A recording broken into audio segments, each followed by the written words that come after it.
sabihin natin, sa 110 million Filipinos, DOE, Secretary, the worst case is the country will run dry. Pakipaliwanag po ang tagtuyot sa sambayan ng Pilipino para po kami maintindihan namin ang paghahandang dapat gawin. Kung ganyan po ang sinasabi ng Department of Energy, hindi pa ba yan krisis? Ayaw pa ba talagang yugyugin ang mga utak ng mga tao sa gobyerno para tanggapin na tayo'y nasa isang krisis?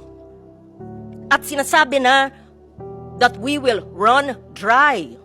Pakipaliwanag po para maintindihan, mapondohan, nandiyan ang chair ng finance, para ang ibang ahensya ng gobyerno ay maghanda pa at masyado pang gipitin ang belt tightening sa paghahanda. We want to understand. Thank you, Mr. Chair. Mr. Chair, the running dry means we run out of fuel and of gasoline and Yes, diesel. yes, obviously. Teka po. Na English po yung sinabi nyo, sinalita nyo yon translated sa Filipino. Maaari siguro karaya kung gusto nyo. Ibig ko sabihin paliwanag, hindi po translation. What I mean, what I want the DOE to say is the implications.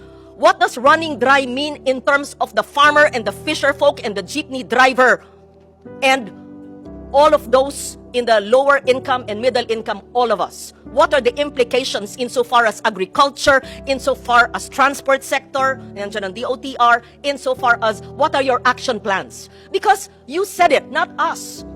The country will run dry.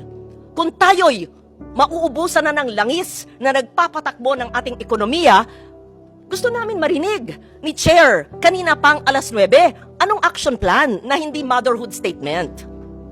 Thank you, Chair. Secretary.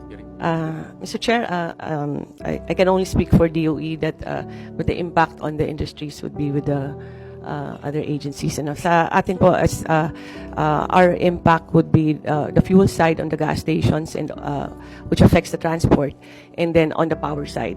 The power side, we fortunately we are only using diesel at 3% in our energy mix. So ang most affected dyan would be Napocor, Mr. Chair, the islands, no? So that's why our chair, our president has been hard at work in coming up with alternatives in case different scenarios.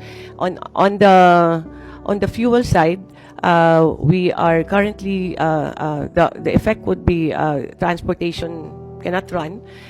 We are doing different scenarios to do avoiding that, working with DFA, working with the different governments, different countries, different oil companies.